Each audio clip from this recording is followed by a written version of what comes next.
You are now tuned into the truth frequency. We are TFR. Truth Frequency Radio.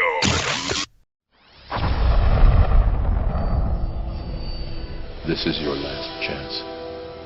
After this, there is no turning back. You take the blue pill. The story ends. You wake up in your bed and believe whatever you want to believe. You take the red pill. You stay in Wonderland. And I show you how deep the rabbit hole goes.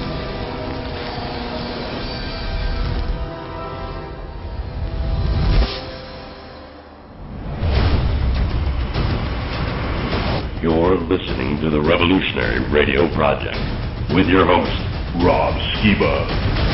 All I'm offering is the truth. And hello and welcome to the Revolutionary Radio Project. I'm your host, Rob Skiba, and sorry, I feel like my voice is going here. I've been jamming in the car, headbanging, and air drumming to Stryper all afternoon. So if anybody's out there who has ever listened to Stryper and tries to keep up with Michael Sweet, you know what I'm talking about. He can hit those high notes that I really just can't, but I think I can when I'm in the car. So anyway, if my voice is cracking and sounding weird, that's why I've been stripering it all afternoon in my car. But anyway, my guest this evening is Guy Malone, and the Red Eyes has a story behind it. I'm excited to hear what that might be. He was telling me a little bit about that. I was unfamiliar with all that. So Guy has been on the Revolutionary Radio Project before, so it's not his first time here, and I've actually been on his program before as well. But Guy, for those who in our audience who may not be familiar with who you are, why don't you go ahead and introduce yourself to my listening audience and tell us a little bit about yourself and how you got involved with cryptocurrency, because that's going to be the topic of this evening's discussion. Yeah, hey Rob, hey everybody else. It's good to be back on. It has been a while. This is not your and I's usual fare of conversations. True that. Whenever we get on together, so it's fun to do something different. I've been involved quite a while, actually. I got involved in Bitcoin, I think around the same time you did, in 2016. I was reading some investment newsletters, and it kind of went over my head like it does most people, so I gave it a glance, tried to wrap my head around it. Took a little while to come back to it, and I finally spent $10 worth of it on made a $10 Bitcoin purchase just to satisfy my curiosity in 2016, and at the time Bitcoin was $393 per Bitcoin. No, so you got in a little bit before me then, because I got in, it was between 1,000 and 1,200 when I got in. So you got in, you said 300? That's pretty awesome, man. Yeah, but I didn't have the understanding or the conviction yet, or even the finances really, to the service I was using had the option to repeat bi-weekly, to where I could have been buying $10 worth of Bitcoin a week and would have owned a full Bitcoin in less than a year had I understood where it was going at the time. Actually, when I moved back here to Roswell, New Mexico is where I'm located. A lot of people know me from my other careers. And your other careers being what?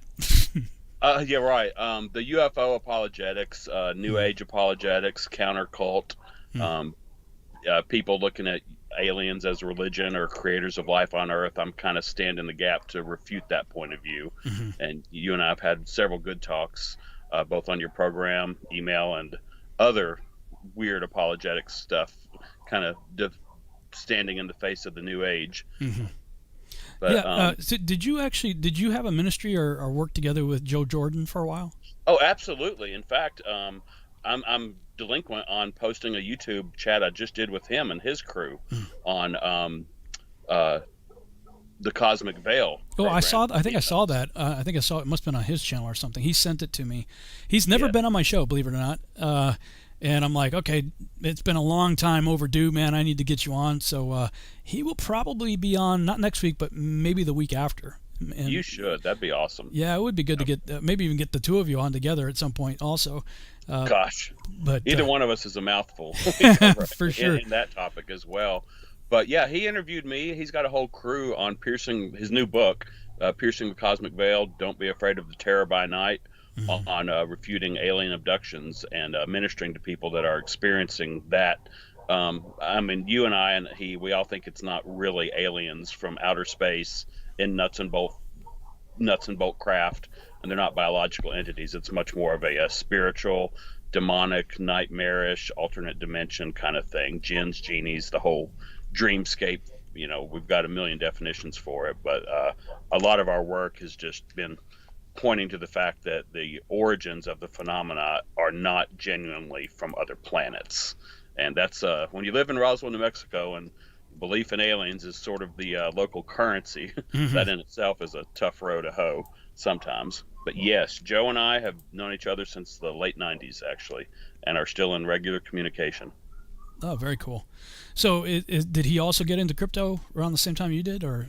I don't think he has gone on. He may have followed a link I sent him to make once or twice make a purchase. I'll tell you what, I sent him, and I sent a lot of people. Once I got into it, no doubt. You may have remembered right about the time you were getting involved in the 2017 era, there was this big split between Bitcoin Cash and Bitcoin. And someone was trying to create a new chain. Whenever this stuff, you can basically, Bitcoin and all this other stuff, it's just software, it's open source. You can copy paste the code, make a tweak or three that you think are an improvement, and then start a whole new chain. And I had maybe $1,000 total invested in it around this time, but there was a big scare as to what was going to happen to Bitcoin when this Bitcoin Cash thing happened. Was it going to disappear from the exchanges? You know, would it, evaporate into thin air, which, it's already thin air to begin with, as you know. But so I just, in order to protect my investment, and because I had a feeling of where Bitcoin was going long term as an investment before I even really got involved with understanding it as a movement, like a tool for human freedom on the planet, freedom from oppressive governments and abusive financial systems and criminal banking practices and stuff. That's the heart of Bitcoin. It is also a good investment, but that's not what keeps it going. People have said many times that Bitcoin changes you in a way that owning Amazon or Facebook stock never will. So, but the point is, I started studying it really hard because I wanted to protect my investment and take it off of the exchanges, the banking systems where you purchase it from with your US dollars, and then own it privately on my own hardware wallet, which is basically just a little USB thing that you stick into your computer, you do your business, and then you unplug it, and you're no longer connected to the internet, so you can't be hacked.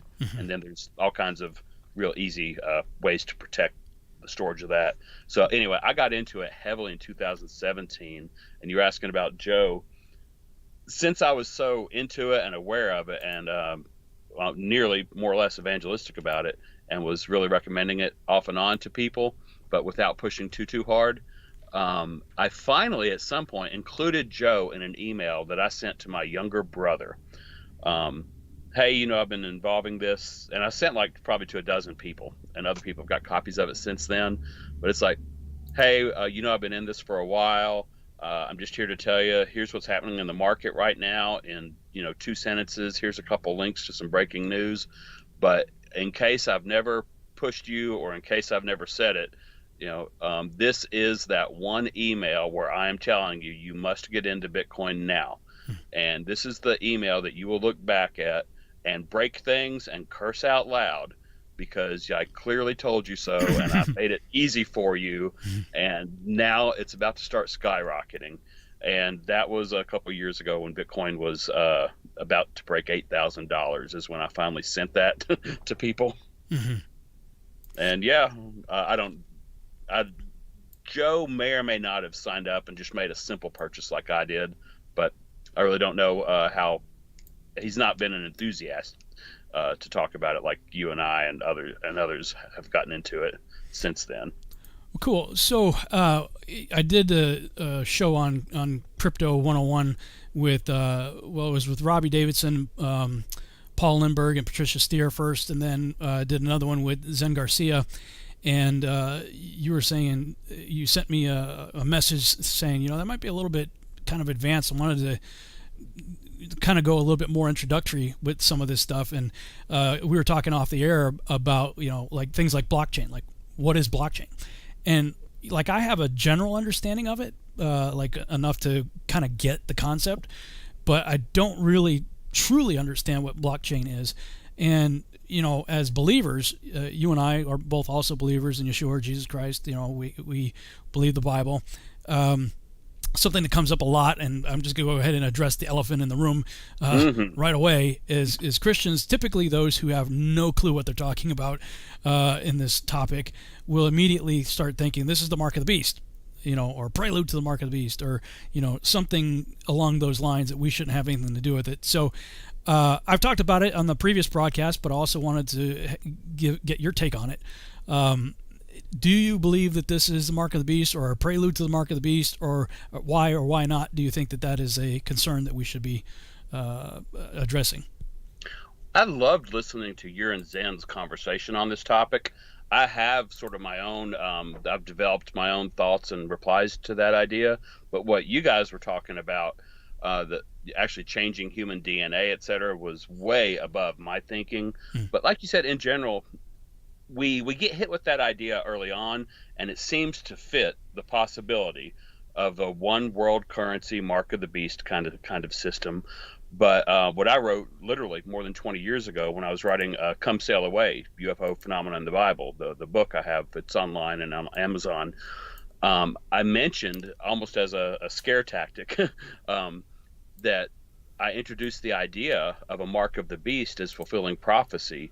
And all you would really need is some futuristic scanners with which you could, aim at your groceries as a barcode. You would need some, I don't know, web of computers connecting banking and financing, and it'd have to cover the whole world. And, get all that in place, you need to be ready to go. Well, more specific to your question, a type of digital currency in the future that is government controlled. We don't even have the one world government really in control yet. But a government controlled digital currency might fit the bill for the mark of the beast. But where we are now in the development of Bitcoin and other digital currencies, the same would be true of the internet. What would be required to pull off the mark of the beast would be digital currency, internet, barcodes with the 666s on them, as you know. You guys covered that.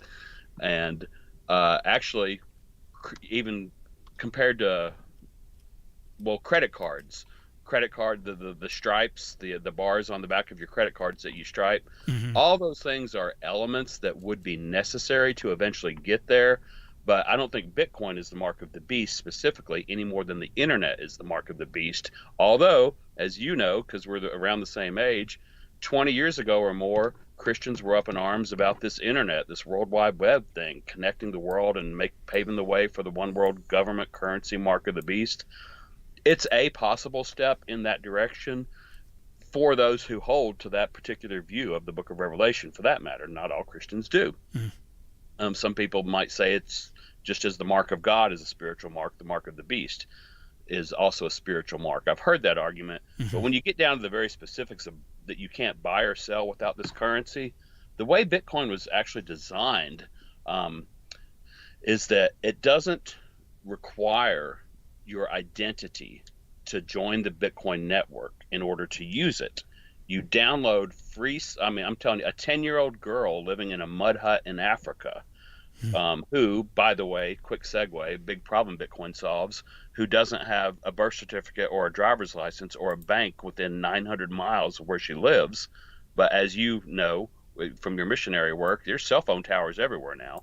But a 10-year-old girl can download a free piece of software called a wallet onto her phone, and then she has an address. Your Bitcoin address is just like a telephone number or an email address. It's much longer.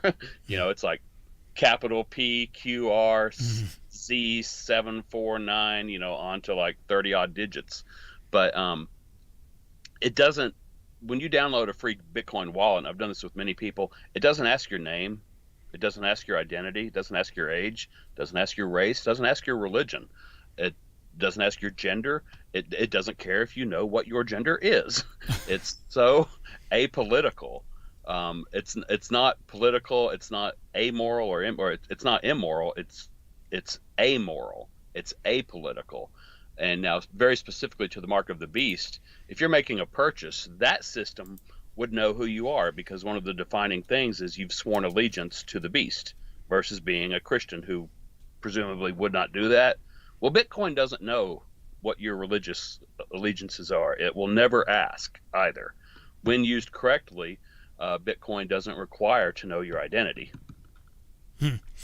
You had a picture you sent me with glowing eyes. Now, that doesn't necessarily help the argument. People are thinking, this is the mark of the beast. What's this demon eye, glowing eyes things? What's the deal with the glowing eyes pictures? That's like a very recent trend. Someone started putting laser eyes in their profile picture. I'm sure it started on Twitter, but some of the well-known prominent Bitcoin people, somebody, I'm not sure of the origin, it started with the hashtag right now when Bitcoin started going nuts. As you know, like I said, I sent these letters just politely insisting, and just in case I've never said it once and for all, here's the time I'm going to tell you, Bitcoin just crossed $8,000, and here's what's about to happen over the next couple of years. Well, I was right, and now it's at $50,000. When it crossed that, for some reason, this hashtag movement began, where people were inserting laser eyes into their profiles with the hashtag laser ray until 100K.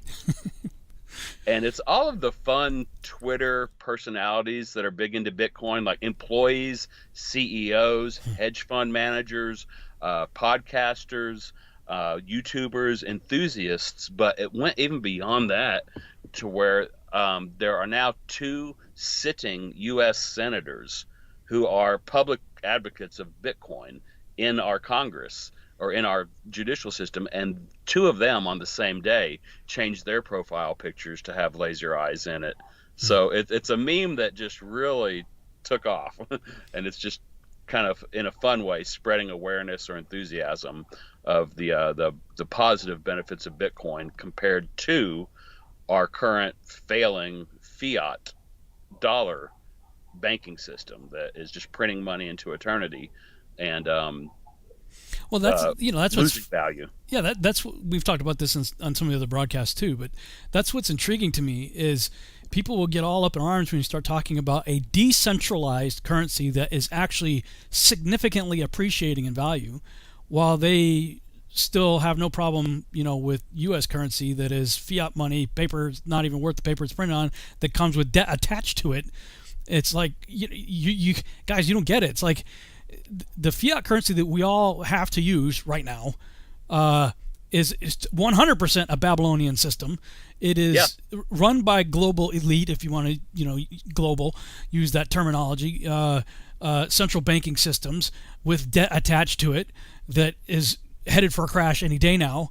It's like, if you want to protest anything, protest that, because this crypto thing puts it in the power to the people. It's decentralized. There's no central bank running Bitcoin. And let me see if I can switch over something here. Just a second. Guy had just mentioned the current value of Bitcoin, so I will pull it up on the screen for us here. Okay, on CoinDesk, it's showing Bitcoin, and actually it's gone up. It went up $1,000 since we started this broadcast. We're 52 now, huh? Yeah, well, it's 51,490, and before we started the show, wasn't it like 50,400 or something? Yeah, I could be wrong, but I think it went up just. But anyway, it's over $50,000 right now. It's worth over $50,000 right now. Boy, I tell you, you said you wish you had the foresight to get a little bit at a time. I did get a little bit at a time because I never had. It's not like I'm rolling in fiat currency here. It's not like I could just go throw money into this stuff. But I did set up a bank account and put some money in there specifically for auto withdrawal on Coinbase.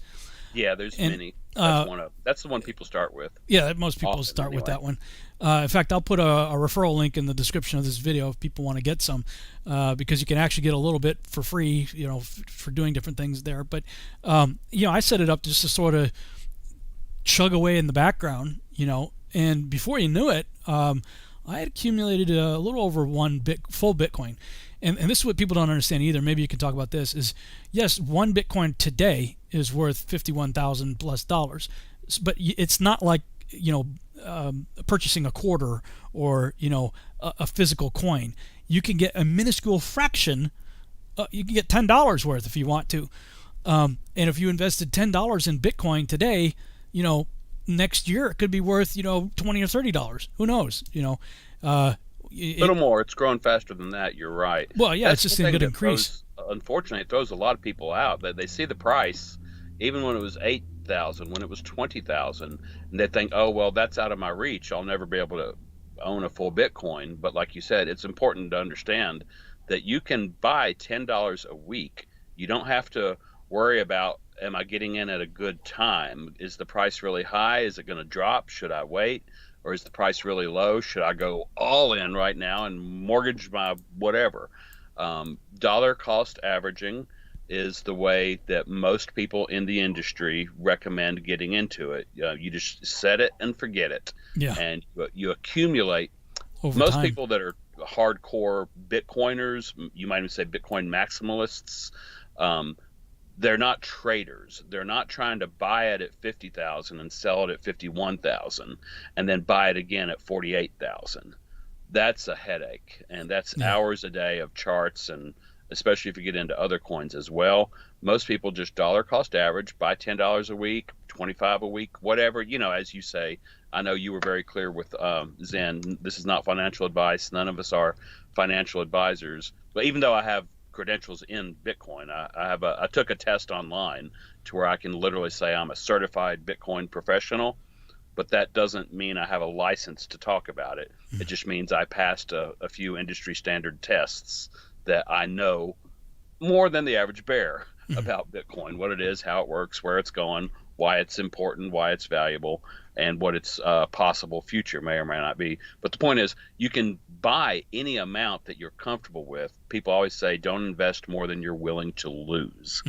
So that $10 a week or whatever you spent to get to that first Bitcoin, most people, they just want to cover their bases and say, protect themselves and say, don't invest more than you can afford to lose. But I think you've been in this long enough to know there are people that are what is referred to as irresponsibly long on Bitcoin.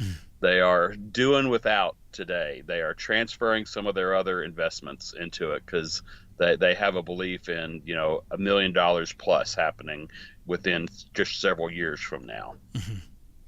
Yeah. Somebody in the chat room had said, I'm thoroughly convinced Bitcoin is designed to trick people into converting their money into something deletable and attackable instead of things that will actually keep your family alive. I hear this mentality a lot. I really do. You're more in danger of the money in your bank right now, the fiat money in your bank disappearing. Yeah. That is much more of a bigger threat to you than what we're talking about. But as Guy, and we've mentioned this on other broadcasts as well, has stated that you can get whatever amount of crypto and whatever type of crypto that you want to get offline and onto a thumb drive. They have these, they call them wallets or digital wallets that are effectively a thumb drive.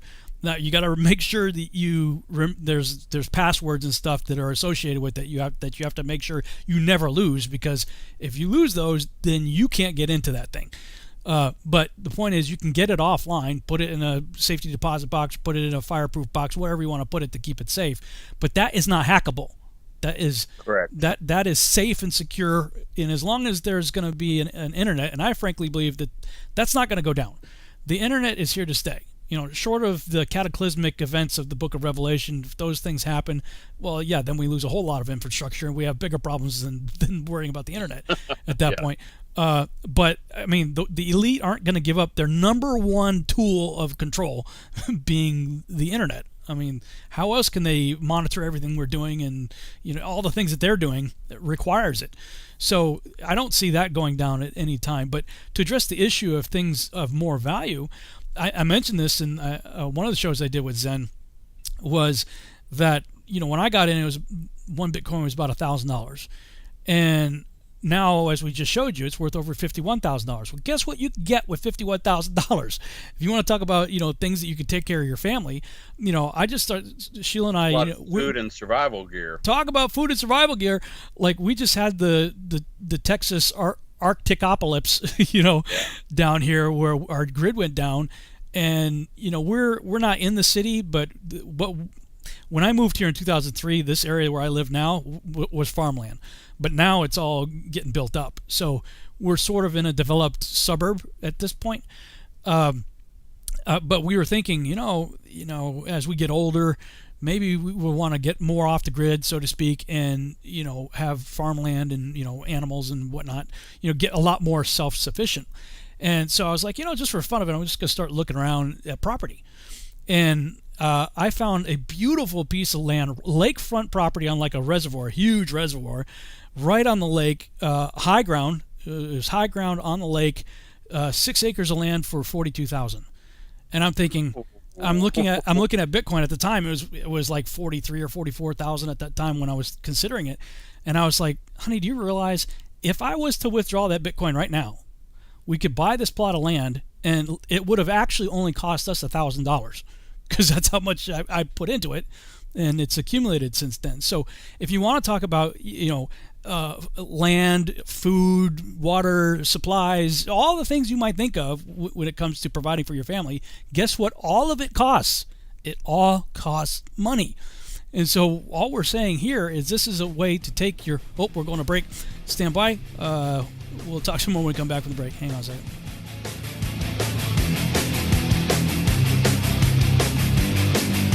And we're back on the Revolutionary Radio Project. I'm your host, Rob Skiba, and this evening I'm talking with my guest, Guy Malone, and we are talking about cryptocurrencies and Bitcoin in particular. That's going to be our focus for this evening's broadcast.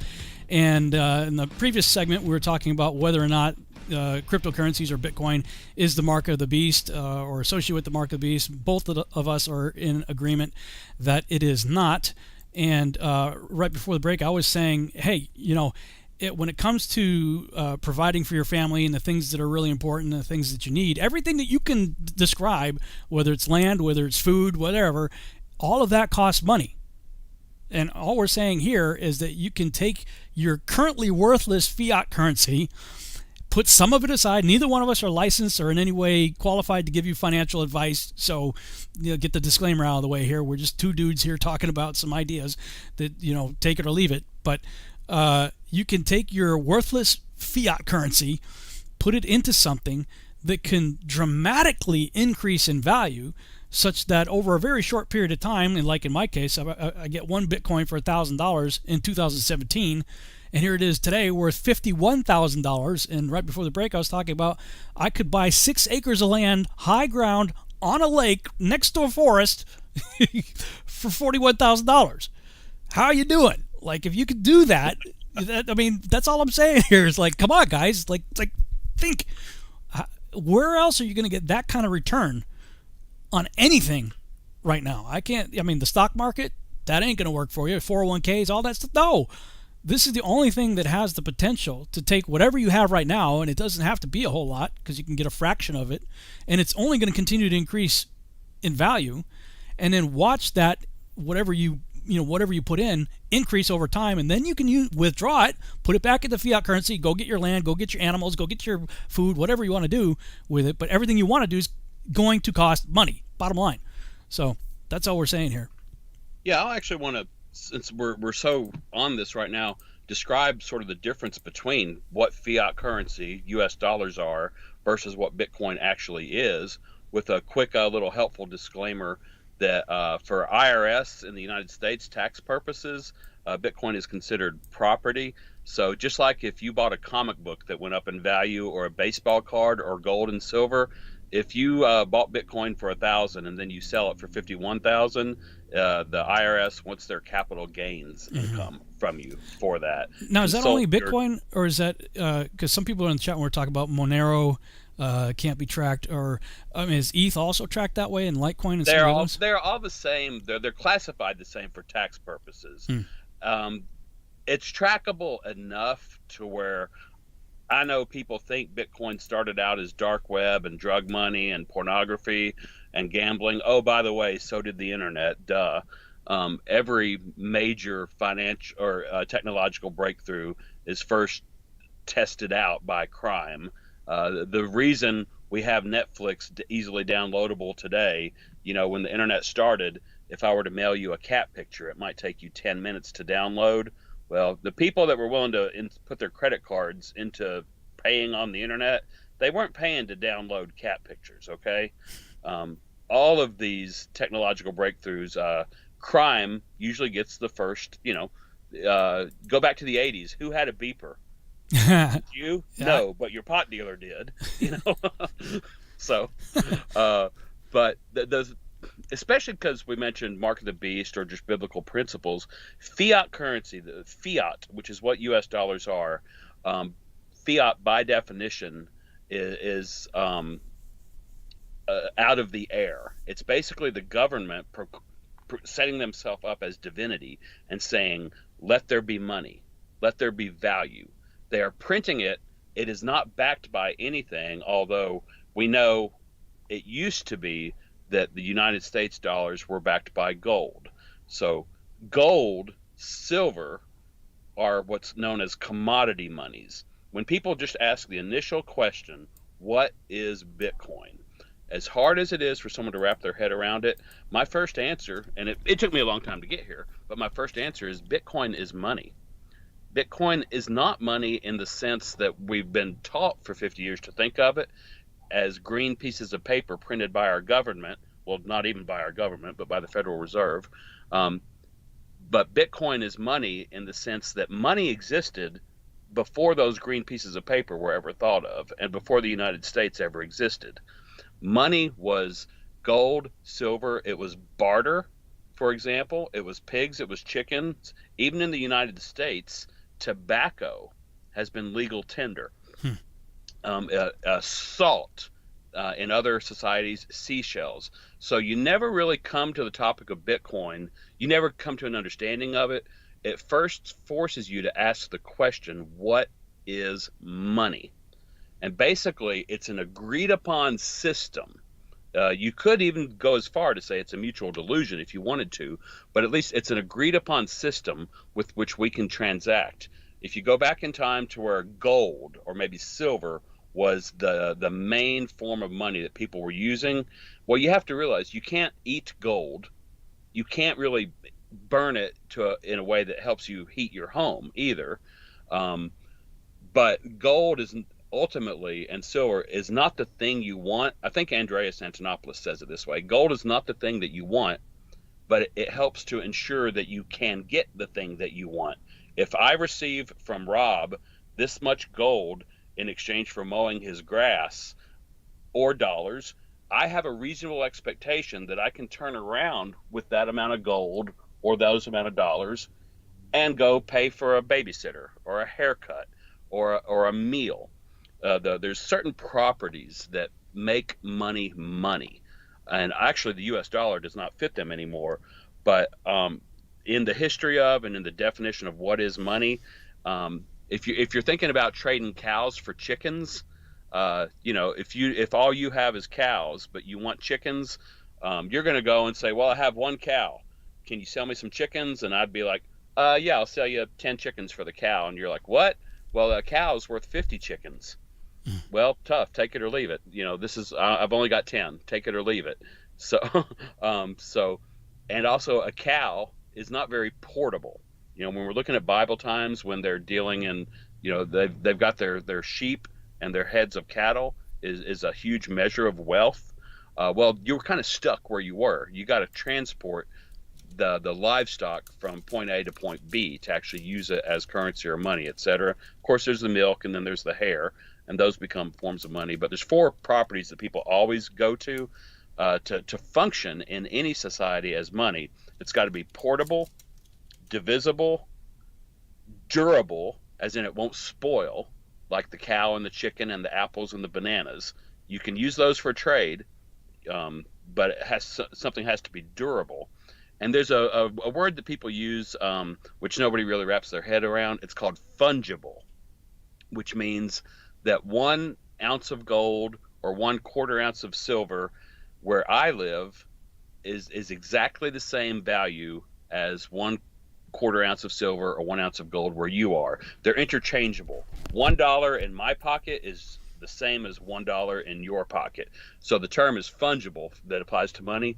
But really the fifth element that begins to kind of separate the wheat from the chaff, the men's from the boys and all that, is also scarcity.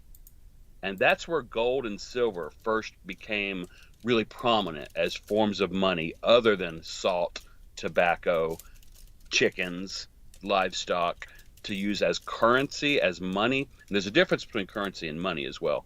But gold and silver are scarce, and they involve a process of a lot of labor to get more out of the ground. And therefore, they're hard to come by, and therefore it functions as money really well, because as long as you're not dealing with counterfeits, you can't just flood the market. There's been cases in society where one island native group, they were using limestone as their function of money. It would be there on the beaches, but there wasn't much of it. They could trade it, one limestone for a coconut or for a house or whatever. But then European settlers showed up and they're like, oh, well, we got tons of that stuff where we're from. So they came back with limestone, and they were rich for a while, but they flooded the market. People that are Bitcoiners now, that they say the same thing about gold, is that we're only a wild hair in Elon Musk's brain away from asteroid mining at this point. I can send you news links of there are asteroids close enough that if they were mined would literally tank the entire gold economy. But getting back to the point is that scarcity is what functions as money. And what people don't realize about Bitcoin, even though it is just ethereal, magical, internet, computer money, it's a computer program that's written that ends with 21 million. Only it has a hard cap. Unlike the US dollar, which is printed to infinity to fund wars. Mm-hmm. Yes, immoral as all get out is what the US dollar. It funds wars. It funds our $600, our $1,200. They just print it out of thin air. People nowadays are finally starting to ask the question, well, wait a minute, if we can just print money out of thin air, why am I even paying taxes to begin with? So, you're about to go down the Bitcoin rabbit hole if you're asking that question. But because it is actually designed by the Federal Reserve all these years to lose value, they will tell you that they target 2% per year inflation. And the reason for the economic structure behind that is that if you and I just held on to our money, the economy might stagnate. But if we have this thing in the back of our head that says, well, it's slowly losing value, but it is designed by nature to lose value. 2% a year, even though people are saying the boat we're in right now, it's going to be 15% for this year and for the next couple of years.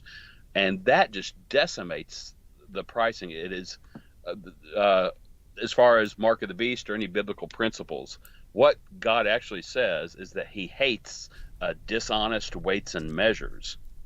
He hates unbalanced weights and measures. He threw the money changers out of the temple for cheating. They were supposed to be there. A lot of people don't know that.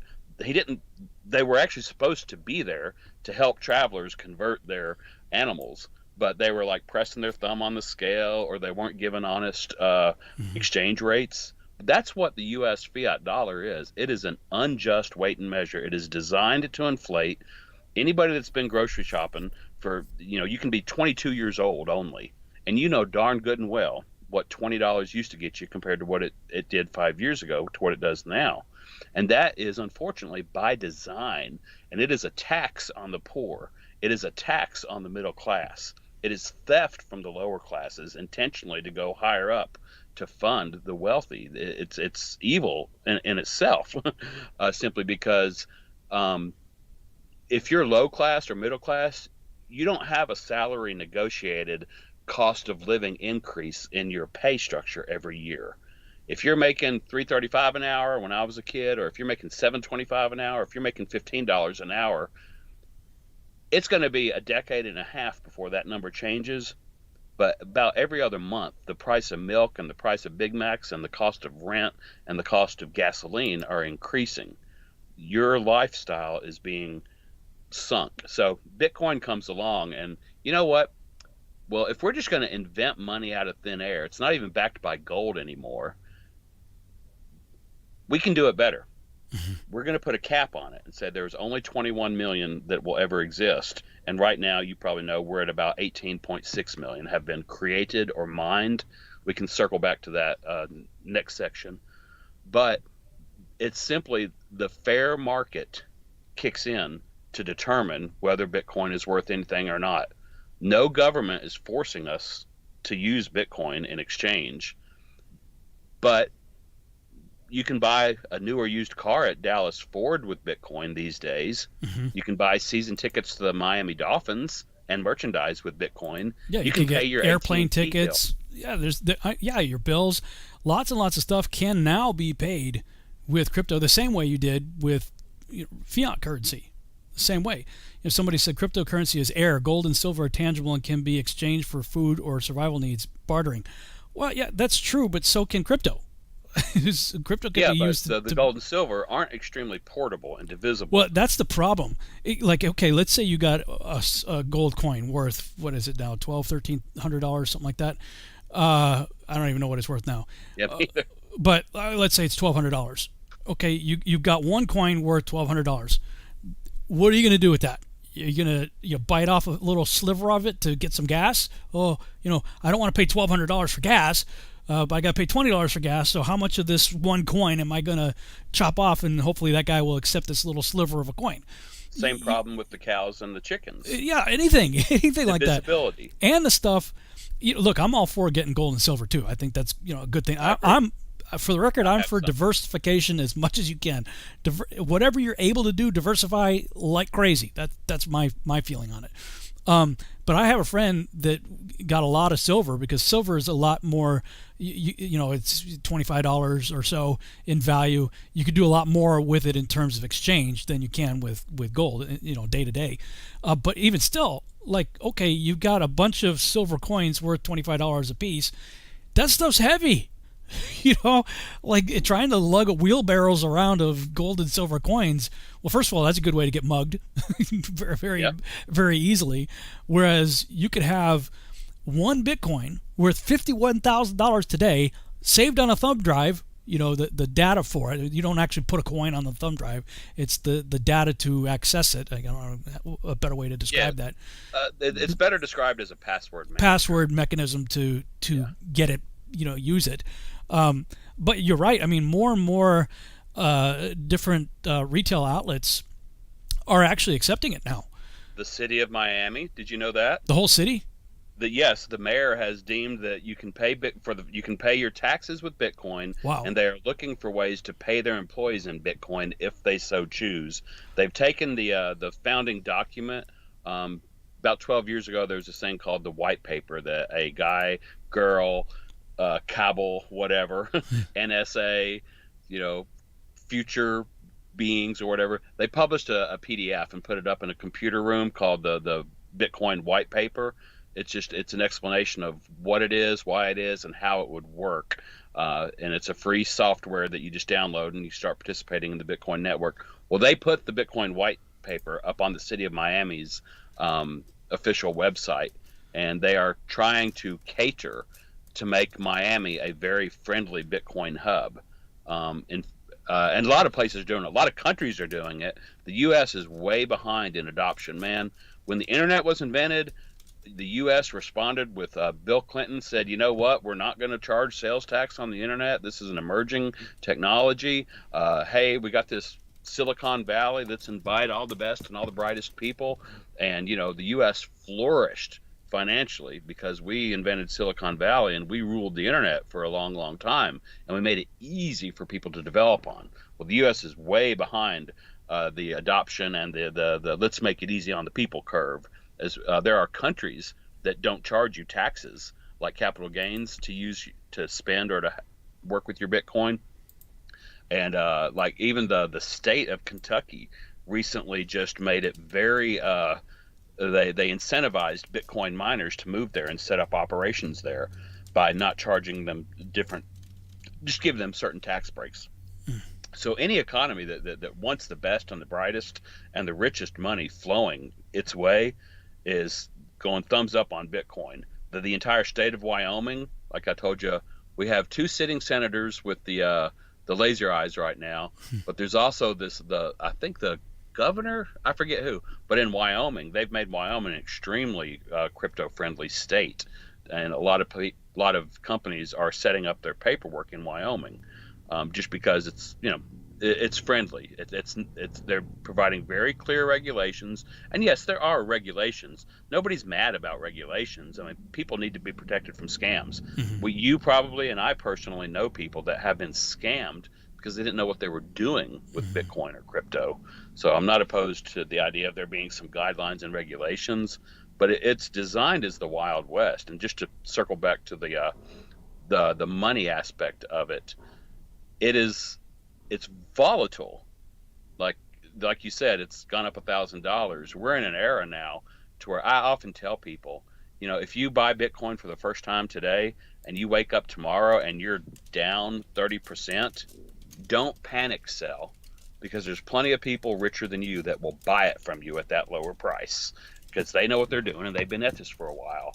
A 20 or 30% drop, even literally overnight or over a week, that sounds crazy for stocks unless you look at Amazon and Apple. I love showing the charts of what Amazon and Apple were doing in 1999. You want to talk about some crazy bubbles and some crazy crashes?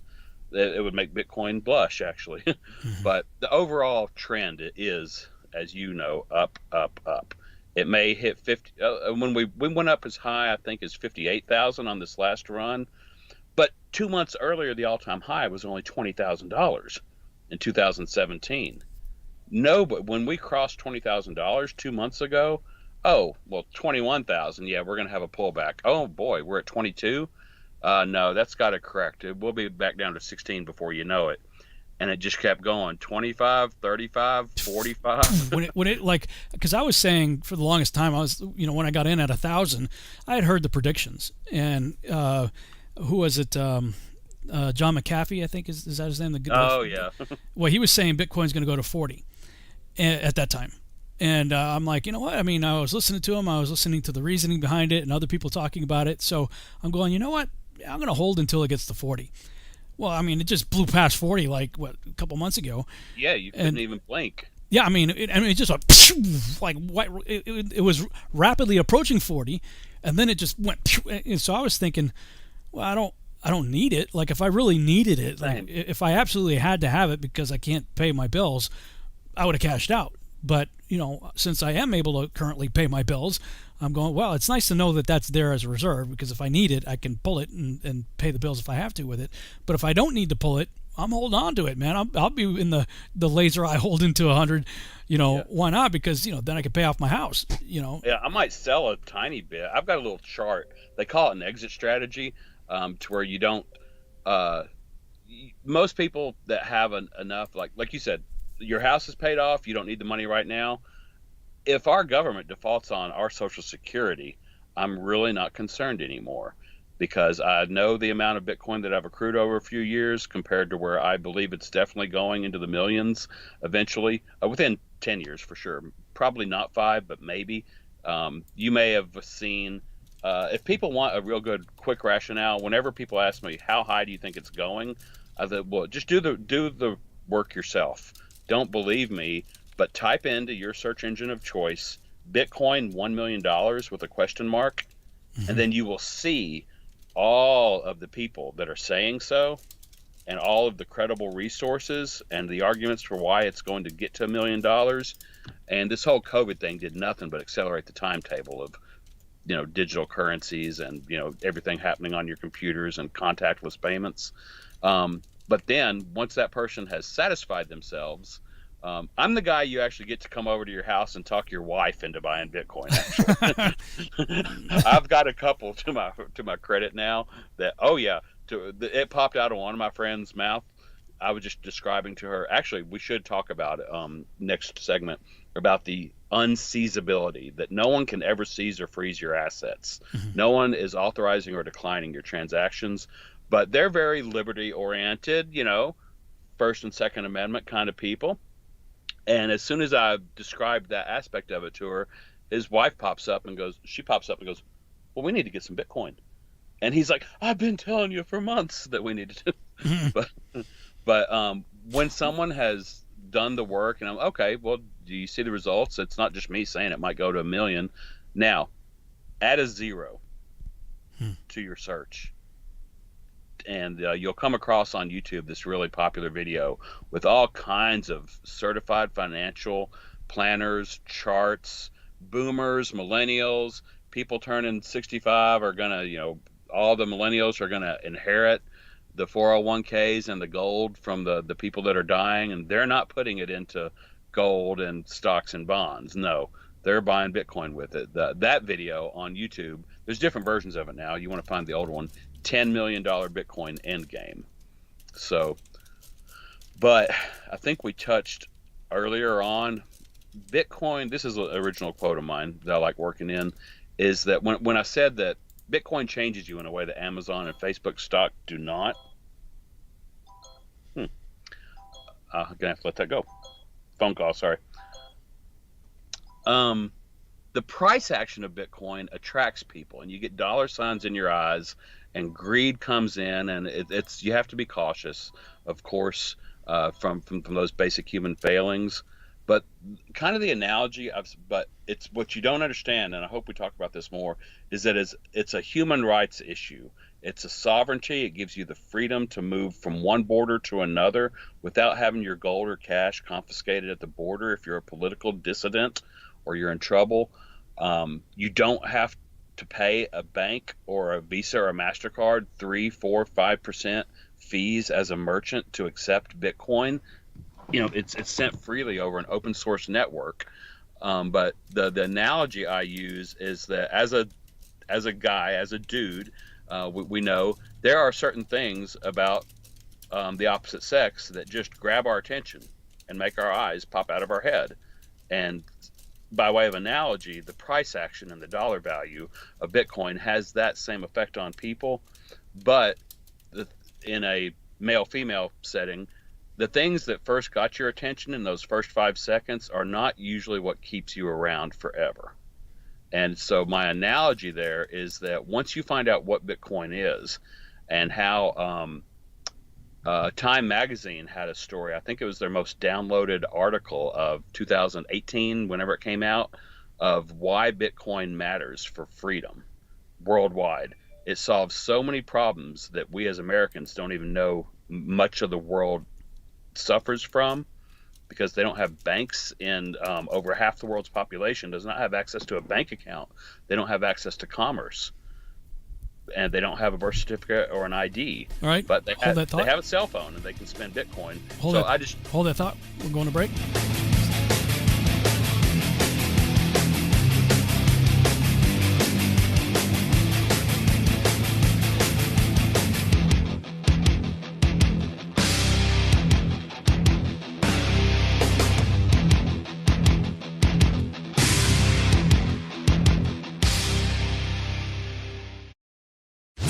This is Truth Frequency Radio. The wicked ones obviously under heavy Masonic influence.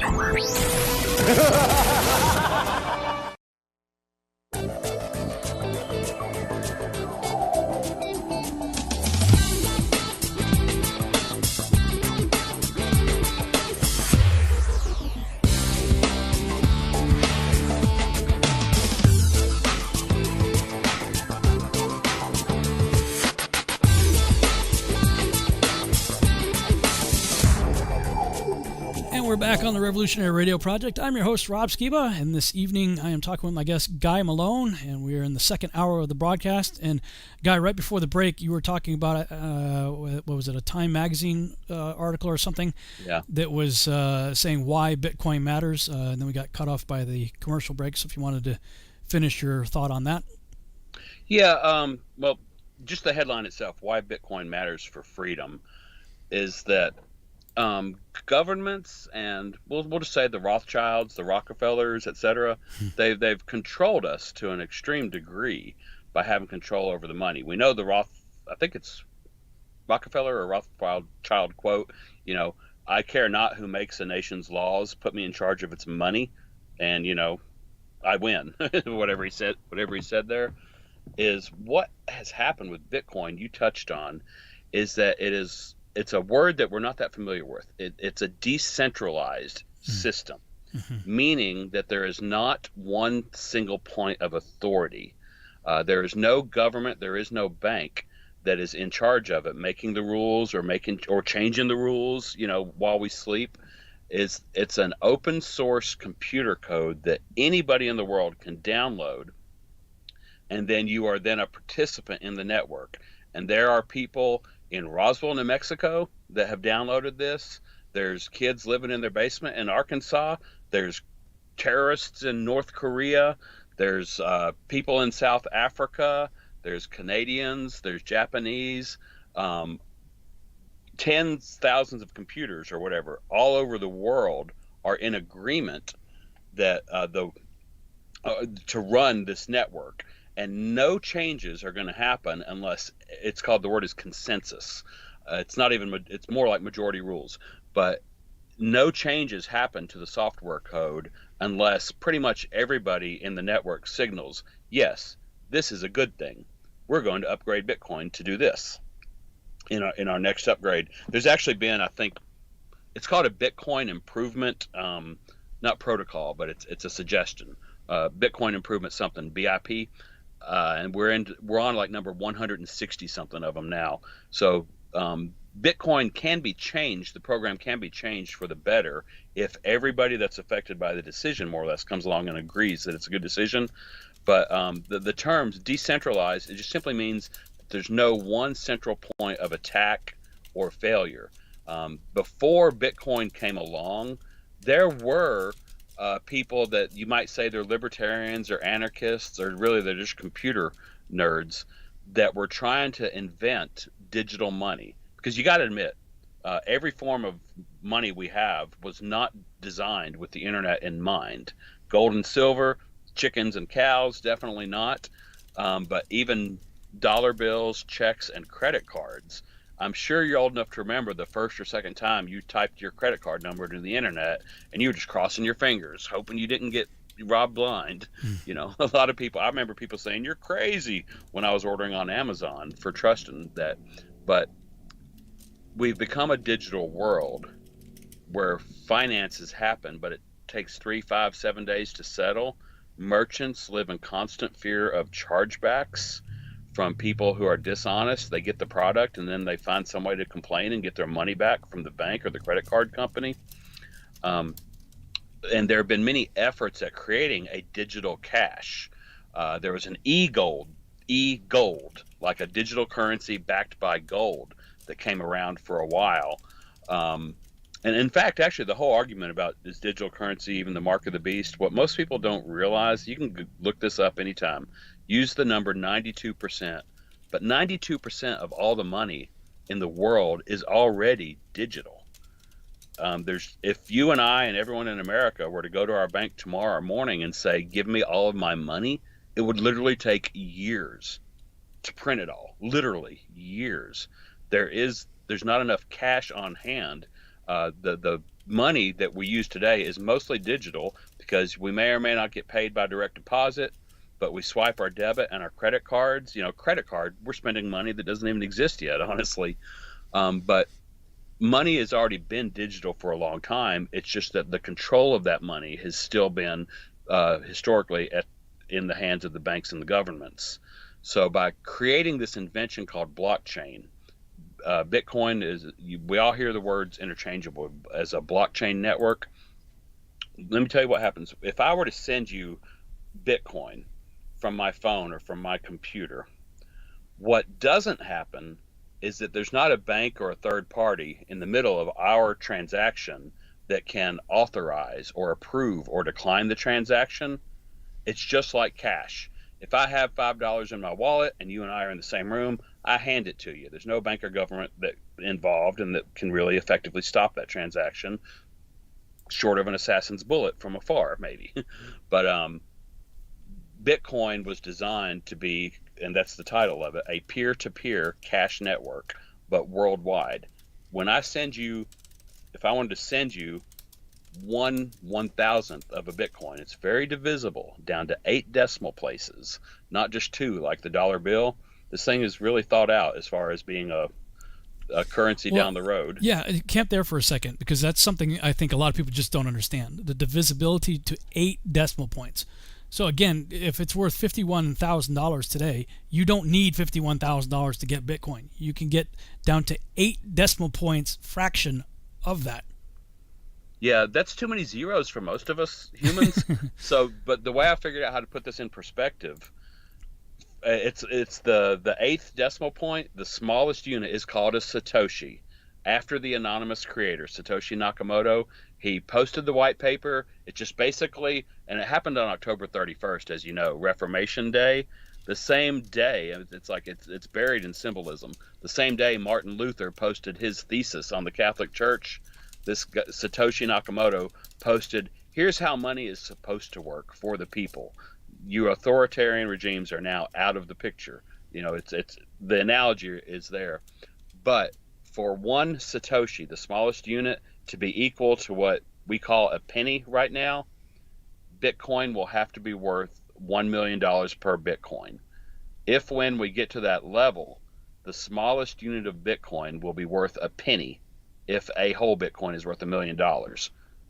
So that's how divisible it is. That's how infestably small it can go. We're not even there yet to the point that our mind can wrap around how divisible, what 8 decimal points means. Yeah, that's cool. So we also talked about circling back around to explaining the blockchain. And like I said at the beginning of the broadcast, I know sort of in theory, I have the general understanding, the concept behind it, but I really don't totally get it. And you know, I'm hoping maybe you can explain it in a way that, you know, both for myself, but also my listening audience who may not understand any of that either. What exactly is the blockchain? How does it work? How is Bitcoin and other cryptos associated with it? Well, an accountant would look at it. Some of us are familiar with the phrase double entry accounting. An accountant would call it triple entry accounting. The blockchain is simply a ledger. You can look at it as pages in a book, just a receipt book. If you're selling stuff and you're old-fashioned handwriting receipts to people, you turn a page after you've done so many transactions because you're out of room. That's a block, and then they are held together in a chain.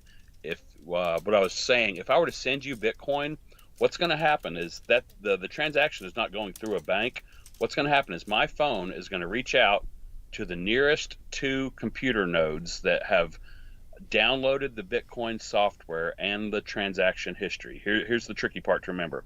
The first time, if you're going to be a Bitcoin node runner, you want to download it to a computer that has a lot of room on it, because you're going to download the entire transaction history going back 12 years of Bitcoin, to where you now have a complete copy of the ledger from day one.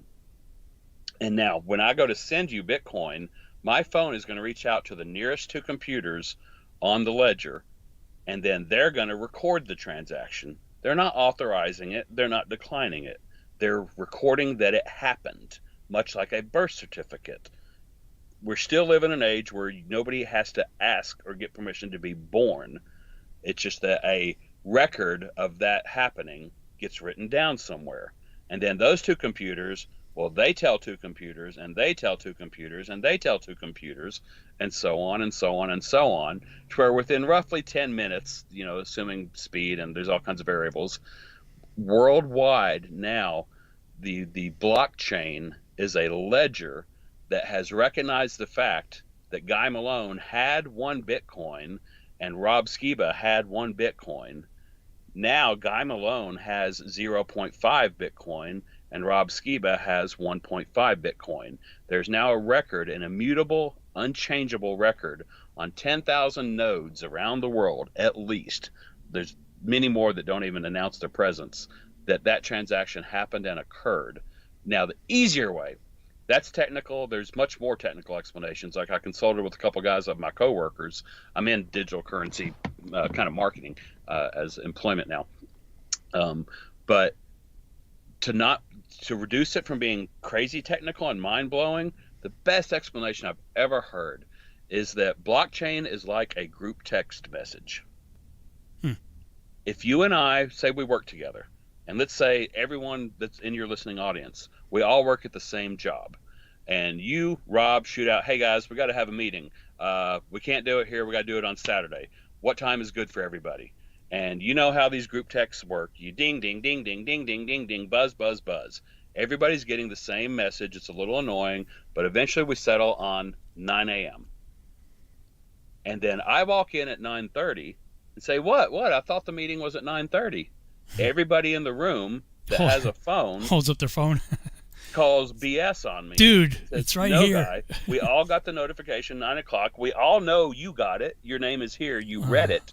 Nobody can lie in a group text message. Now apply that principle to money, and that's what a blockchain is. So the blockchain is just a ledger? It's a shared ledger. It's almost like a Google Doc. You remember back in the day, this is another way people used to explain it. I think the group text message is better. Yeah, I like that. Used to be you and I, if we were going to exchange a Word document back and forth, we would have to keep saving it, making changes, emailing it to each other, and eventually we would get lost on who had, especially if there's multiple people involved, we would all get lost on who's looking at it, what version of it is the most recent. Well, Google Docs has come along now, and it's similar. It's a good picture of what a blockchain does. Is you can have 100 people looking at the same thing, and just like with the Bitcoin ledger, the record of transactions is that now we are all looking at the exact same transaction. It's completely transparent. There is no room to lie. There is no room to counterfeit. There is no room to steal. And actually, Bitcoin was the first blockchain. But what's happening, and of course, us being humans, if it's actually the very first example of writing ever in human history, they were records of money. They were people keeping rows and columns of money and financial transactions. So just us being humans, when Bitcoin is invented, it relies on blockchain technology. And it didn't come out of the air. It's really the culmination of many technologies that were being tried out over a couple of decades by these computer groups, these nerd groups, cypherpunks they're called, cypherpunks. But now that the technology is figured out, a group text message for work-related stuff, or a Bitcoin blockchain for monetary, now that the thing is that record is the word is immutable. Nobody can change it unless what is theoretically called a 51% attack. If you have enough computers in the world to overcome 51% of the other ones existing in the network, you might be able to change the record for a short time until the rest of us agreed, no, that's a faker and we're going to disregard those notes now. Little advanced, sorry for an introductory, but that's one of the objections to Bitcoin. But my point is blockchain technology is now being used for real estate transactions.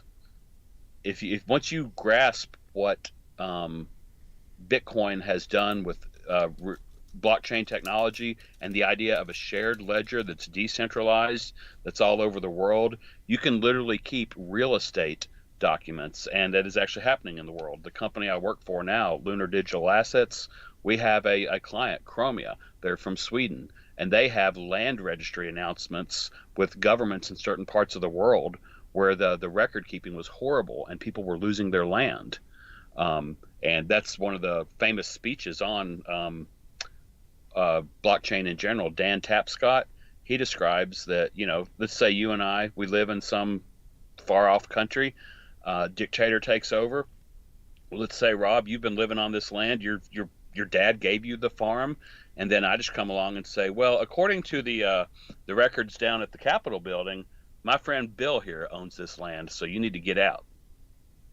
So blockchain is really an immutable, transparent record that everybody can see and that nobody can cheat or lie about.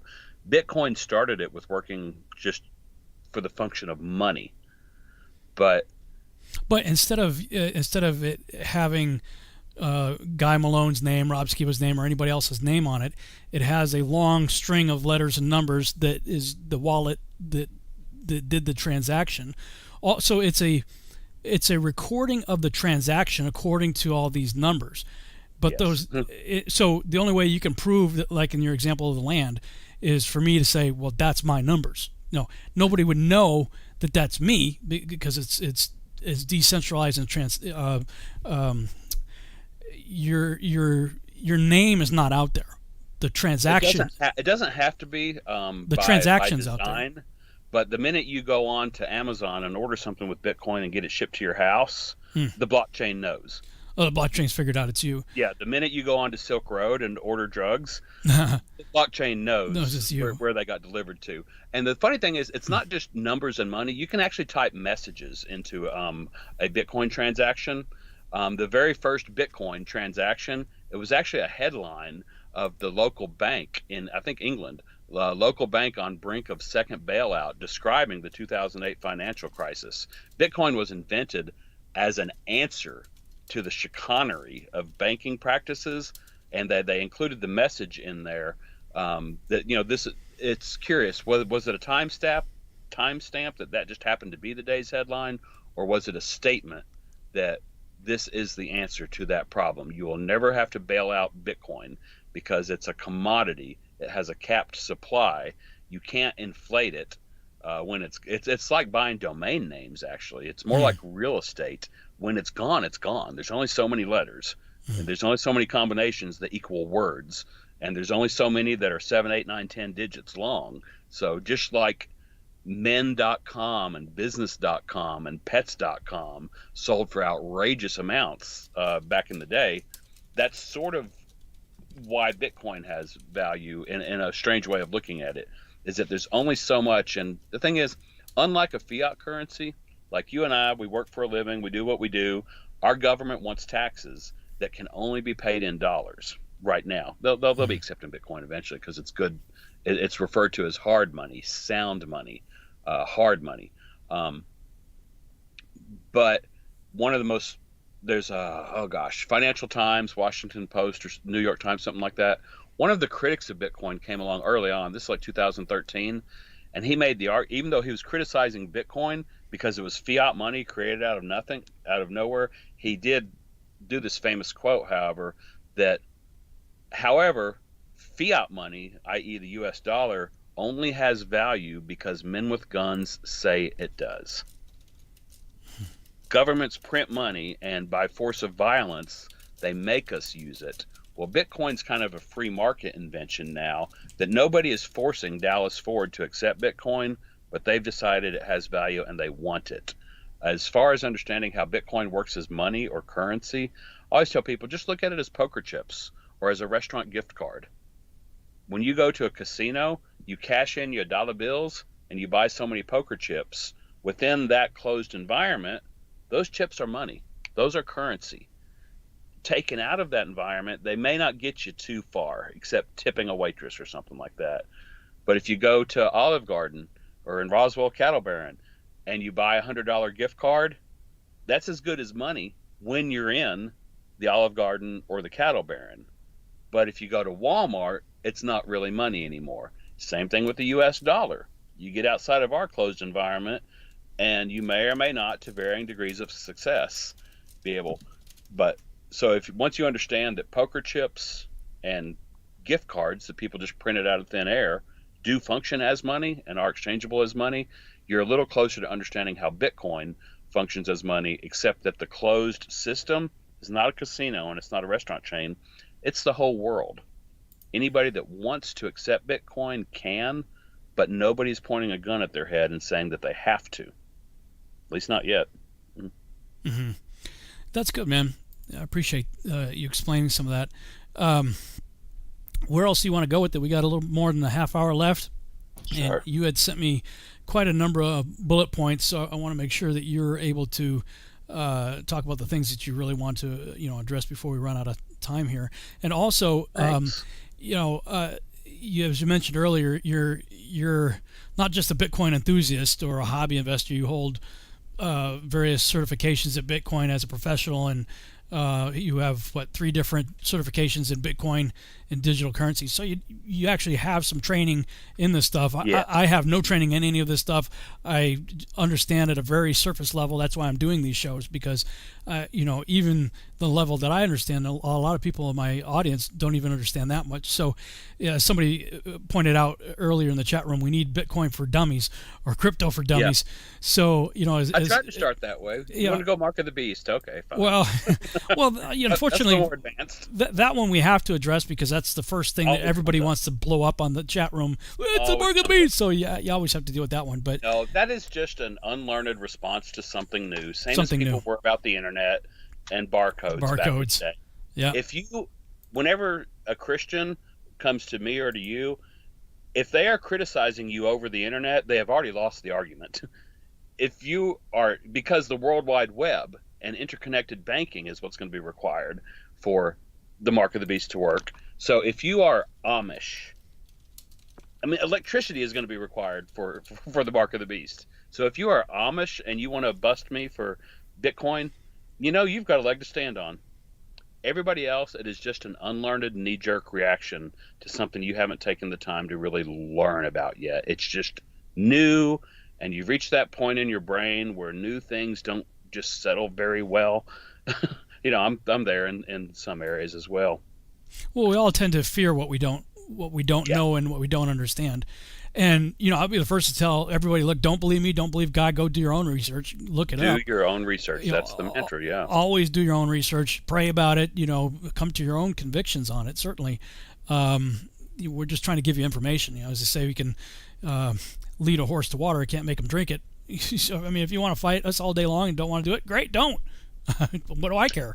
I don't get anything out of it either way, except why you're doing the show. I'm doing the show because I have the satisfaction of trying to help people, especially in these uncertain times. It's the bottom line is I've been helped to understand these things. I just want to pass on what I've learned. Where else can you take? Like I keep saying that, but until it sinks into people's heads, where can you take $1,000 and 4 years later it's worth $51,000? Where can you do that? Nowhere. And it's never happened in human history. It's not just the best performing asset of the year; it's the best performing asset of the decade ever. And as you pointed out, somebody in Podunk, Africa, with a cell phone, or anywhere for that matter, if you've got a cell phone or a way to connect to the internet, you can do this. You don't need a bank account. You don't need a ID, social security number. You don't need any of that stuff. You can do this wherever you are. And you talked about the missionaries. Well, when I was a missionary, maybe you can talk about this a little bit more too. But when I was a missionary, look, it was a worldwide statistic that 4% of the church finances the whole thing. 4% of the church finances the whole thing worldwide. You go to any church and who is contributing to worldwide evangelism or what have you, you're going to come up with the statistic 4%, ultimately. So everywhere I went, everybody is in need of support. I do this for free. Everything I do is for free. All of my information, all of it is online for free. You can buy my books and DVDs if you want to, but those are based on things that are online for free. People buy my stuff. Too. Yeah, they buy it because they want to, not because it's their only option. All my stuff's out there for free. Well, of course, I can't make a living doing everything for free, so obviously I have to rely on the support of people in the listening audience who, feel compelled to want to see this continue. So missionaries around the world are in the same situation. They need people to support them. And this is a situation where that becomes very easy. and not only does it become very easy to do the transaction, but for the transaction itself to actually increase in value. You could give me $10, and guess what? 4 years from now, it's going to be $10. No, it's going to be less. Well, yeah, it's probably going to be less. Inflation is going to make sure that it's less it'll still be $10, but what you can do with the $10 will be less. You're not going to be able to do as much with it. Yeah. Purchasing power. The purchasing power of the $10 will decrease. Whereas, in this scenario, and like we're saying, more and more institutions, services, and products can be purchased directly with this. And I'm thinking, what a great way. Let's say you got a knickknack and you sell it and you make it available online for crypto. Somebody buys your knickknack for $50, whatever. Well, you get $50 worth of Bitcoin, but if you just hold on to it, that $50 of Bitcoin now could be worth hundreds of dollars of Bitcoin, or thousands even a few years later. You know the story of Overstock.com? What's that? That large Overstock.com, large online retailer. Yeah. I think in 2014 they were the first major. And they're not as big as Amazon or Office Max, but they used to do the commercials in the Super Bowl for Overstock.com. They were the first major online U.S. retailer to accept Bitcoin. Now you can buy gold and silver for sure. Every gold and silver dealer will take your Bitcoin and dump their gold and silver on you gladly. Yeah, they will. They had a policy to where they were accepting Bitcoin for purchases. Hang on a second. And keeping 10% of it. 10% to save. Hang on, we're going to go on to our final break here. Stand by.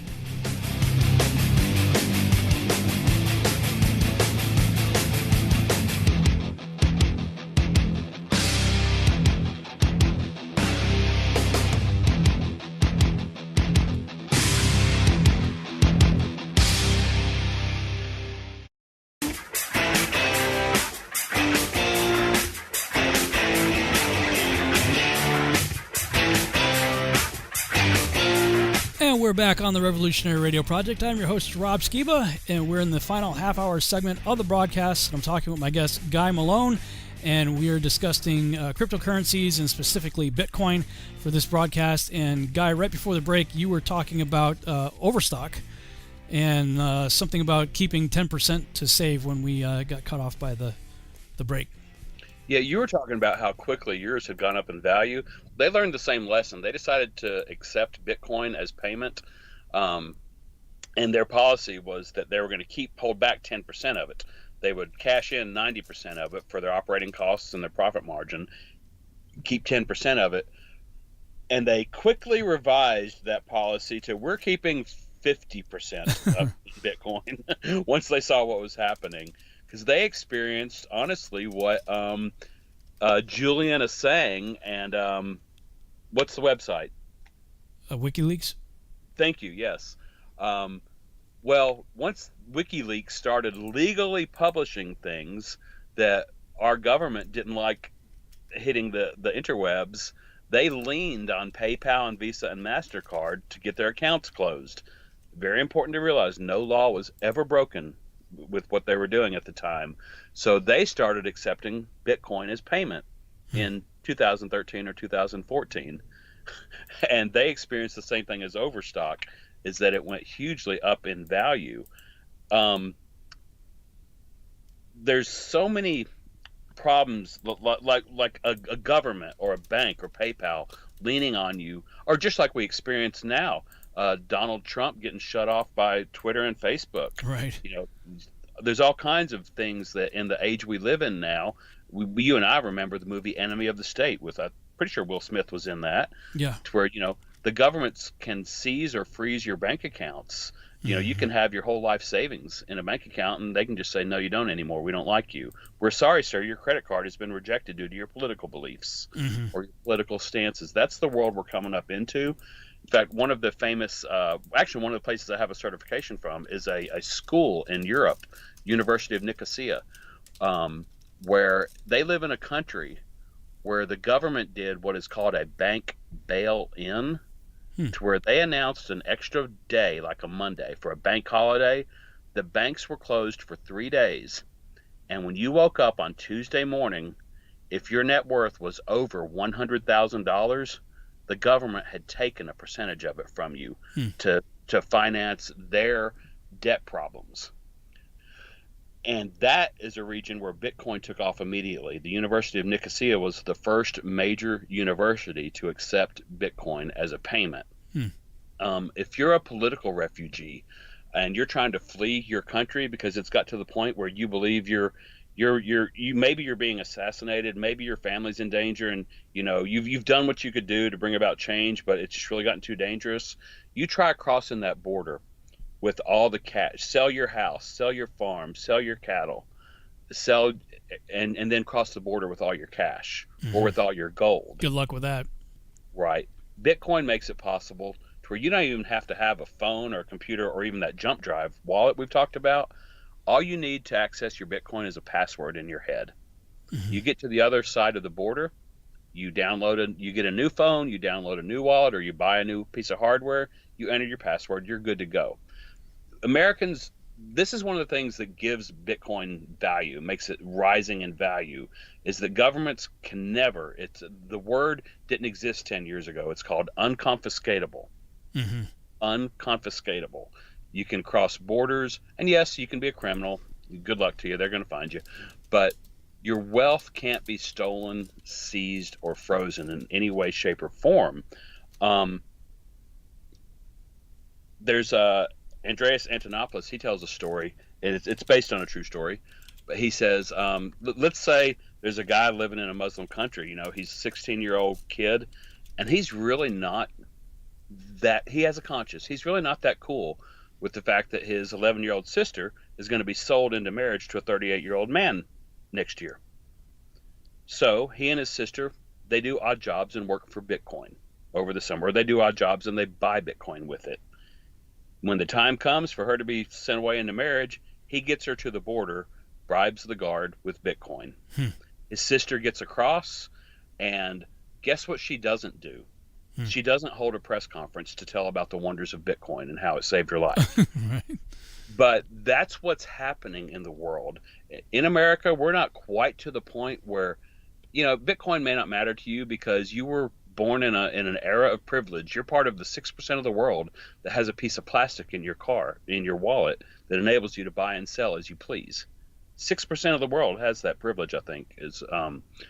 But with Bitcoin, people, again, whether they're political refugees, I just tell people, if you're not worried that you are never going to say anything that will piss off the current government administration or the next government administration, insert evil candidate here, and if you're not at all concerned that your children are never going to do that either, you're fine with fiat money, even though it's collapsing in value.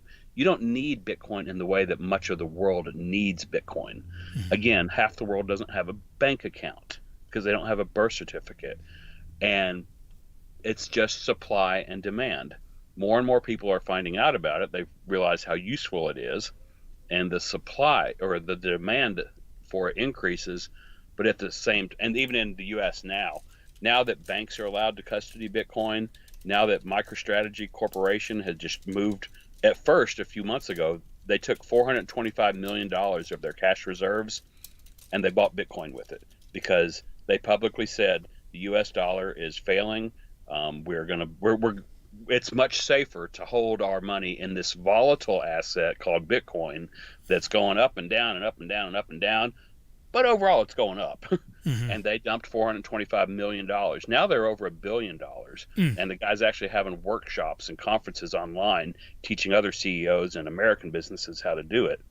TD Ameritrade, Fidelity, they're all getting in on it. As you probably know, PayPal sells you, well, they sell fake Bitcoin. I would not recommend people buy Bitcoin off of PayPal or Robinhood.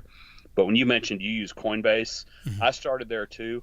I usually have about 5 different ones that I will give people links to. You can email me for my auto reply and a list of exchanges I use because we're in a supply shock right now. The last time I referred 3 people to a certain exchange that I use, and they came back to me and said they're on a waiting list. They're not taking new customers now. Oh, well, that's because PayPal is buying up all the Bitcoin that's being created every day.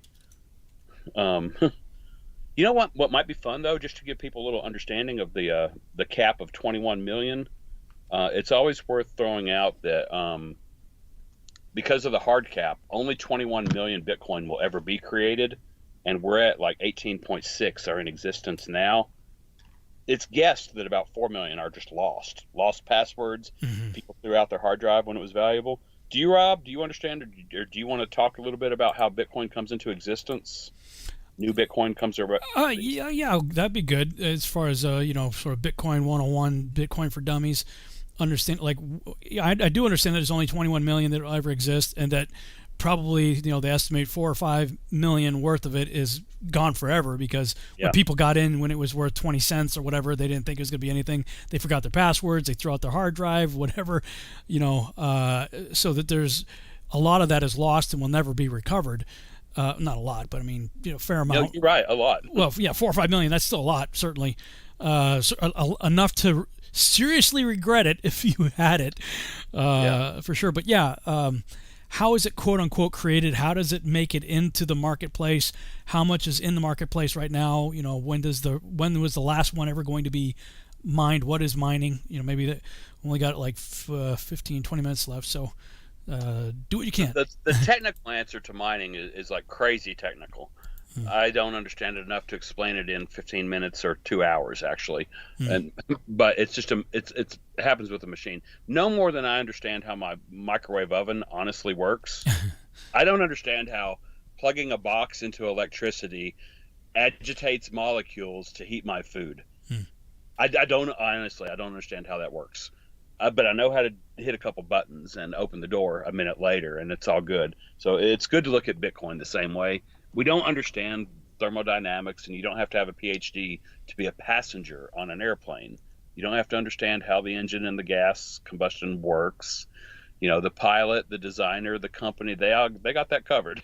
Bitcoin's similar, but it's, man, the goofiest analogy I've ever come up with, but it works for people, is we're the same age. Do you remember back this game called Pac-Man? Oh, of course. I spent lots of quarters on Pac-Man back in the day. Well, when you put a quarter into the Pac-Man machine, what do you get for that quarter? As many lives as you can play. 3, I think, right? Yeah, 3 lives. Yeah, three times. Okay, so you go around the board, you gobble up the dots, you gobble up the ghosts when you're powered up. Yeah. You're scoring points as you go, and then eventually a ghost gets you and you're killed, right? And then you got 2 Pac-Men, then you got 1. But do you remember what happens when you get to 10,000 points? Oh, yeah, you got another life, I think, didn't you? Ding, ding, ding, ding, ding, ding, ding. Correct. So when you ask about how is Bitcoin created and who gives them the authority to just it's print Pac-Man. It's Pac-Man. It's a computer program. Somebody at Nintendo wrote a program that says when you get to 10,000 points, you get 1 new Pac-Man. So similarly, the computer program for Bitcoin is that in the beginning, like 12 years ago, every 10 minutes, roughly on average, insert huge, hard to explain in the amount of time we have, technical crap here, but roughly every 10 minutes, 50 new Bitcoin come into existence. The ledger reflects that 50 more now exist, and they are assigned to one computer at random in the network that is contributing their electricity and their computer power to what is called securing the network. There's more computer power securing the Bitcoin network than the NSA and NASA combined. Google could not 51% attack Bitcoin with all the computers they have. Just a quick side note. But so the program was designed that 50 new Bitcoin are added to the ledger every roughly 10 minutes. But that number every 4 years gets cut in half to where eventually the reward for mining to one computer went down to 25 Bitcoin. Every 10 minutes is added to one computer in the world at random, just like buying a lottery ticket. But just like a lottery ticket, the Bitcoin miners created office pools, or there's countries to where if you're in a pool, you might share your reward with 1,000 other people that are in the same pool. So everybody gets a little Bitcoin as they go. It's gone to 12.5, and right now it's currently the halving. And if you look up the term halving, HALVING, you can see how the price always reacts like 12 to 18 months later to each 4-year halving cycle, is that it shoots up because awareness and demand are increasing, but all of a sudden the supply of available new Bitcoin created on any regular basis gets cut in half every 4 years. So currently it's at 900 Bitcoin per day. 6.25 every 10 minutes, and PayPal alone is buying 900 Bitcoin a day. So you've got Grayscale, you got all these other companies involved. So the supply is rapidly dwindling. That's what I said. If I like to have 2 or 3 exchanges, if I want to be buying regularly, and then because of ungodly amounts of traffic when the price is high, well, everybody tries to go and sell at the same time, or not everybody, but some people take profits. Believe me, there's people that will not sell their Bitcoin until it's over $1 million. The volatility is decreasing because of factors like that, There's much stronger belief now in how long Bitcoin has existed. It has not been attacked. Governments have tried to stop it. You can actually do an internet search for U.S. Congress and then quote, Bitcoin can't be stopped. It's a matter of congressional record that Bitcoin can't be stopped. So they're just taxing it and trying, kind of play around, slow down with the adoption of it. But the Pac-Man analogy, or the 10, now we're down to 6.25 Bitcoin created every 10 minutes or so.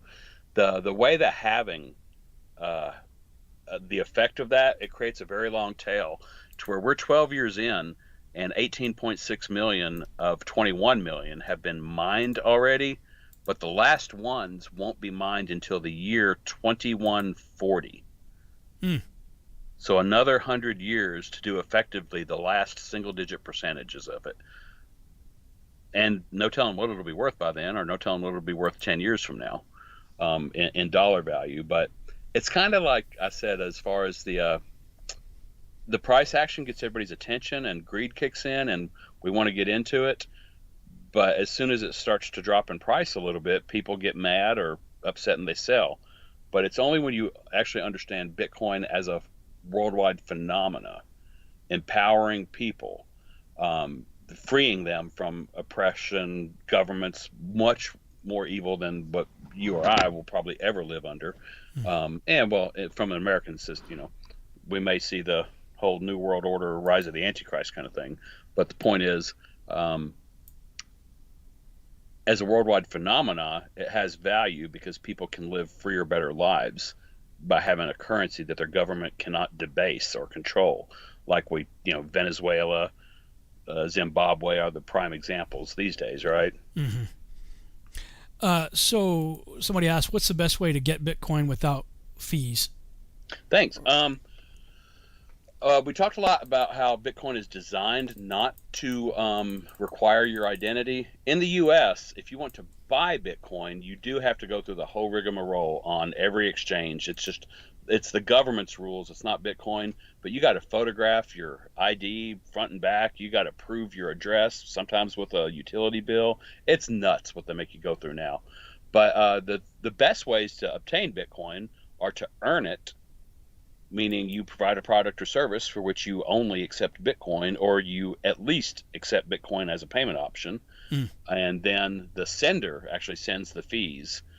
This whole mining network worldwide system, they actually charge a little bit. Sometimes it's a lot for the Bitcoin transactions, but the sender pays them, not the receiver, not the merchant. So you can see that's pretty cool, man. That's the first time anybody that I've talked to has suggested that.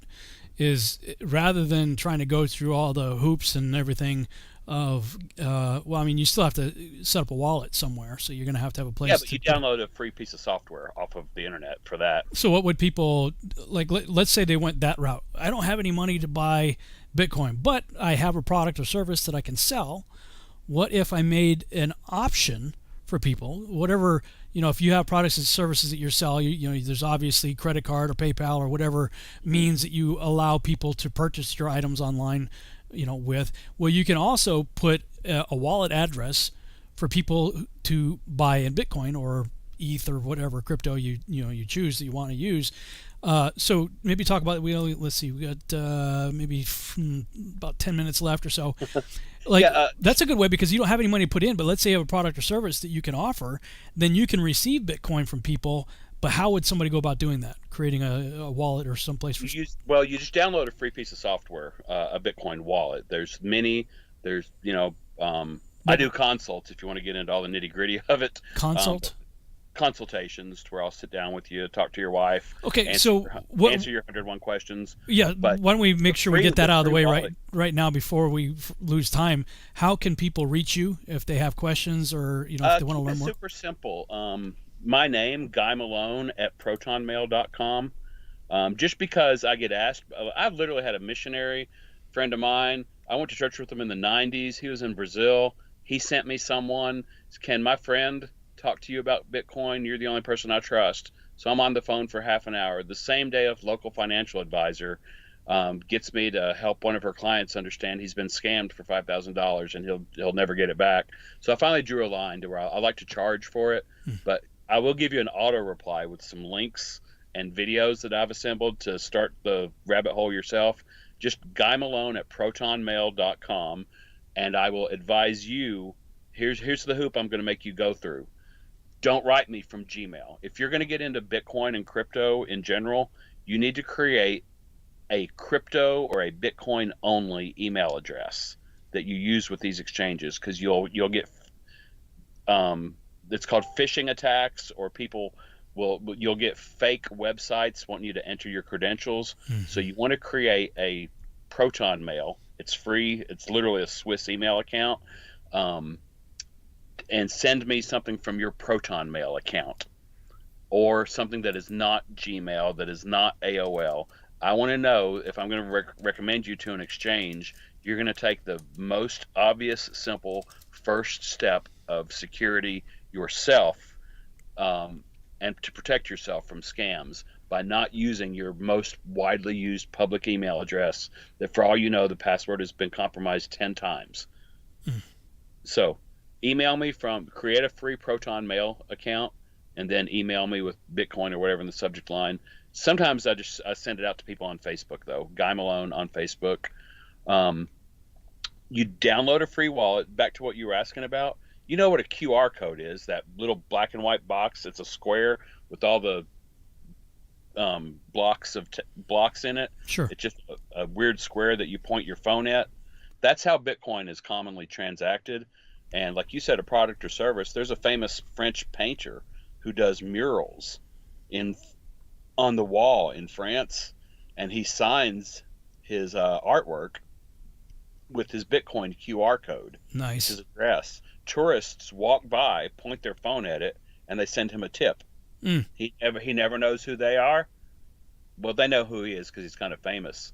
There's a video I used a QR to send a girl in South Korea. My friend Joe Jordan, a friend of his kid was an 11-year-old girl teaching Bitcoin, doing a Bitcoin lecture to high school seniors. And in the back of it, on the wall, was her QR reader for Samantha's college address or college fund. While I'm watching it on my laptop on YouTube, I aim my phone at the computer, it grabs her QR code, and I sent her $1 for Samantha's college fund. It's worth over $5 now. That is a really cool thing for people who don't know what he's talking about. I actually did that in my book, my Testing the Globe book. I actually use QR codes quite a bit in the book. Good picture, thank you. So like if you're reading this page right here, I'm talking about a video. And I can't embed videos in books, but I can embed a QR code. So I put my QR code there, and so if you're reading my book and reading what I have to say here, you point your phone at this, and then you can watch the video that explains what I'm talking about right there. So I put QR codes all over this book, so this book is like an interactive book that way. So that's just an example of how you can use it. I think it would have been fun if we had time, maybe later on. There's a common list of objections to Bitcoin that people always throw out, like other than the volatility. Well, the government will just shut it down. All they got to do is turn off the internet. Well, what if the power goes out or there's an EMP? What about quantum computers? If I only have 30 seconds, let me just say that people smarter than you and I combined had these same objections and questions 5, 6, 7, 8 years ago, and they have solved them. Every objection you're going to throw at Bitcoin was solved by someone smarter than you before you ever even heard of Bitcoin. You can search, I prefer to say, Bitcoin without internet. The problem has been solved. Mm-hmm. We're using, it's just information. You can literally use smoke signals to transfer Bitcoin. And if there's an EMP in North America, well, that doesn't affect China. The network of computers still exists somewhere in the world. But I'll tell you what else doesn't work. Your debit card doesn't work in that situation. So all of the objections to Bitcoin seem to be these worst case scenarios to where, yeah, you're not going to use cash. You're not going to be able to go to your bank. If you don't have silver, bullets, chocolates, and cigarettes in a barter economy, chocolate, cigarettes, what are they? They're portable, they're divisible, they're durable, and they're scarce. They work as money. And that's every property of money that has ever been a must-have, and a scarcer the better, the more portable the better, the more divisible the better. Bitcoin solved it.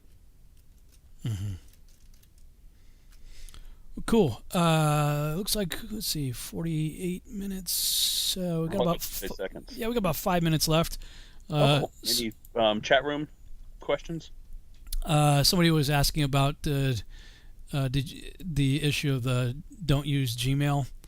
And as I understand it, that's mainly because like the popular emails, Gmail, AOL, or whatever, your password could have been hacked a long time ago. So if you're using stuff like that, because when you sign up with these services, these wallets and whatever, they'll send you confirmation links to that email address. So, but if your email address has been compromised, well then you can have problems, right? And also, what's going to happen is because that email address is in a lot of databases, and it's maybe you had a website of your own where you put it. You're going to get the same email that 100,000 people get the same day from Coinbase or from whatever exchange you use. I use Voyager, I use Swan, Uphold. I forget. I'll send you a link to all of them if you want. And they're all little referral things. But say, Rob, you don't even have a Voyager account. One day, you and 100,000 people in the country are going to get an email from Voyager that says your account has been compromised. Please enter or from Coinbase. It says your account has been compromised. Please enter your password and your credentials. It's called a phishing scam. And they just go out to publicly known email addresses. That's why, for security's purpose, if you want me to talk with you more and coach you through it, I'm only going to respond if you're coming from I would say Proton Mail, but there are others that I would probably recognize the name, as long as it's not Yahoo, Gmail, AOL. But then I will, or again, like I said, people just send me requests on Facebook, and I have an auto reply that I just had to draw a line. I can't necessarily do it 3 times a day with people that I don't know just because they've heard of me. I've kind of paid my dues over the years, and I've onboarded several dozen people for free now, or for the $10 referral fee. But I've also got like 3 verifiable credentials now from a nonprofit, from a school, and then from a for-profit business in the U.S. that I decided, like you said, Rob, I do want to help people, but whether you're a doctor or a lawyer that just wants to help people, eventually you get paid for what you have a certain amount of expertise in, and especially if you save people hours, days, weeks, month of time and learning curve and bad experiences where they lost money or they did the wrong thing. It's just like, I'll pay someone to work on my car. I might be able to figure it out on my own, but I'm not going to put the time into learning it. Yeah. Same as a plumber, Well, cool, man. We are out of time now. Hey, Guy, thanks so much for coming on. Maybe we'll do a part 2 and do some more sort of crypto, Bitcoin for dummies. But Guy Malone has been my guest. Thank you so much for joining us here on the Revolutionary Radio Project. We'll see you back next week. Good night, everybody.